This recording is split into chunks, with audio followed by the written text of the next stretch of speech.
Okay, we're into a new week now, June 19th through the 24th. And the focus of this week is on research for establishing cause and effect. So thus far you've learned about some things like survey and correlational research.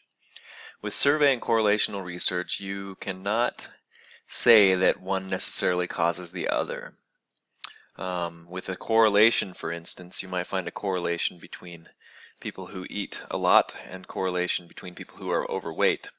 And those same people who are overweight, but you can't say necessarily with just that type of research that it is because they eat a lot that they are overweight. And so you can't say that with certainty unless you do the types of research that lead to cause and effect, that establish cause and effect. And so that's what we're talking about today, is research, or this week is research on establishing cause and effect. And the three types of research that we are talking about here are causal comparative research, experimental research, and single subject experimental research. These are different types of research methods that you can establish cause and effect with some surety. And again, correlation and survey research and so forth does not mean that one thing causes another. For instance, in the fat people versus lots of food example, it could be because the people are overweight that they are eating a lot. Not the other way around, right? So you have to think about things a little bit differently with research, and you don't want to be too sure of your own words, so be careful. Be cautious with your wording of what findings you have from your research. Anyway, this week is about causal comparative experimental and single subject experimental research. Causal comparative looks at basically effects and tries to determine what those effects have in common, or what causes might be possible for those effects. So it looks at existing conditions among people and tries to figure out what the cause of those existing conditions might be by comparing different groups. So one example might be smoking, or groups of people with lung cancer, for instance, and it might be found that most of those people that have lung cancer are also smokers, and that would lead to the lung cancer. So that's one way to look at it, is you might look at people with lung cancer. You needed that kind of research because you can't make people have lung cancer, right? Or make people smoke and determine whether lung cancer comes as a result. That would not be right ethically. But you can look at what existing conditions they have, and then see if you can determine the causes of those.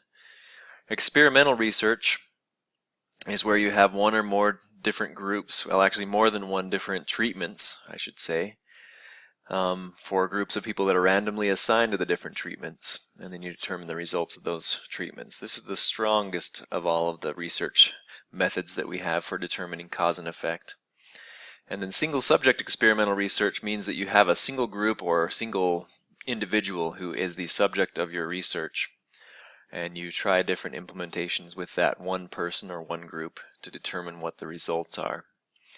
So there's some interesting methods, and you'll be reading about those three methods this week, and also be taking quizzes on all three of those. So that's part of the activities for this week. You're also going to talk about the research measuring instrument that you are thinking of using for your research study. It could be something you read about someone else using, or it could be something that you will create yourself. But usually an already established instrument is best, because when the instrument has been tested, then the instrument has been tested and likely validated. So take a look and talk about, in the discussion for this week, the research measuring instrument, or the instrument that you are thinking of using for your study. Remember, in this class you do have to propose to do a research study, and that would include some kind of instrument that you would collect data with. So talk about that in the discussion. We also have due this week a proposal description. And the proposal description is basically taking your preliminary literature review and adding to it an introduction and statement of the problem, and then statement of the hypothesis. So an introduction is just it's your own original words, but you cite. Often introductions do cite others in paraphrasing and so forth, and in-text citations about what's going on with the general area of the study that you want to propose. So that'd be an introduction, just kind of giving an overview or an intro to everything that you're going to be talking about. The statement of the problem is a problem that is out there that your research study will be studying, or maybe even solving, or maybe even finding out more information about. What is the problem that is out there? For instance, it could be that a lot of people in America are overweight and need to cut their food intake. So the study might be about that. It might include people eating, and the statement of the problem then would be that there are a lot of people overweight. In this study, we're going to try to solve that problem, maybe. Another example would be that students don't pay attention well enough in class, right? It could be an educational problem. So that could be the problem, and this study is seeking to kind of resolve that problem, maybe come up with ideas or ways, or a study that will show a way that could improve students' attention. And then the statement of the hypothesis. That is a statement that you state what you think will be the results of your study. So statement of a hypothesis will say something like, as a result of this study, we expect students to pay better attention when receiving treatment A, which is a positive behavioral intervention, than when they don't receive any kind of intervention. That's a statement of a hypothesis, and it needs to be clear what the study is before you can make such a statement, right? You need to understand what your study is about before you can make a statement. So that's what I'm pushing you toward. You have to kind of be pushed toward what your study might want to be about as you think about your statement of hypothesis. And again, this statement shows what the results of your study will be, or what you think they will be anyway. It's a hypothesis, right? There's an example proposal description here you can follow the ideas from as you prepare that proposal description and submit that this week by the end of the week. But again, I wanted to talk a little bit more about survey and correlational research, or correlational research versus research for establishing cause and effect. And so one great way to talk about this is finding spurious correlations. You can find such funny things as number of people who drowned by falling into a pool correlates very closely with films Nicolas Cage appeared in. And so here we have more drownings on the years that Nicolas Cage appeared in more films. And there's a pretty good correlation here, right? In 2007, for instance, there were a high number of drownings, and there were also 4 Nicolas Cage films, which is higher than the norm.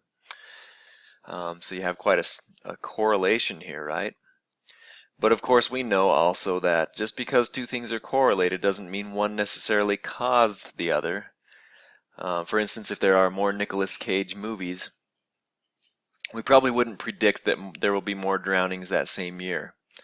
Or if there were fewer Nicolas Cage movies, we probably wouldn't say that, well, there would probably be fewer drownings by falling into a pool then. And per capita cheese consumption correlates with number of people who died by becoming tangled in their bed sheets. So you might be led to think with something like this that perhaps the amount of cheese they eat makes them more tangled in their bed sheets somehow. But this is not a causation chart. This is just correlational research. It correlates the number of things that happen with another number of things that happen.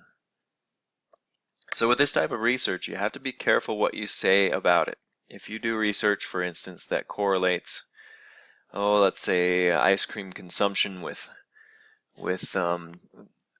prevalence of diabetes, you can correlate those two probably pretty high, but you can't say that for sure that it causes, like the ice cream consumption causes the diabetes every time. Instead, you have to say they are linked or they are correlated. But you don't say cause. You don't use the word cause or effect when you're doing correlational research. By contrast, when we move into experimental research, like the methods that we're talking about this week, you can use that type of terminology. You can use a little bit more sure wording as a result of an experimental study because of that. But researchers, good researchers anyway, don't ever use wording that is very sure. They say things like may cause or may be linked or those kinds of things. And the reason why is because one research study, even if it's a really good experimental research study, for instance, one research study like that doesn't necessarily mean that it will always be that way in every research study. Even if you follow all the perfect methods of the study that you're going to be reading about this week, you still can't with complete surety say that it will always be the case, that A will always cause B. Someone else can do another study later and find different findings and replicate your study, but find out that there are different results from it. So that's something to be aware of for this week as we learn about research for establishing cause and effect. All right, have a good week.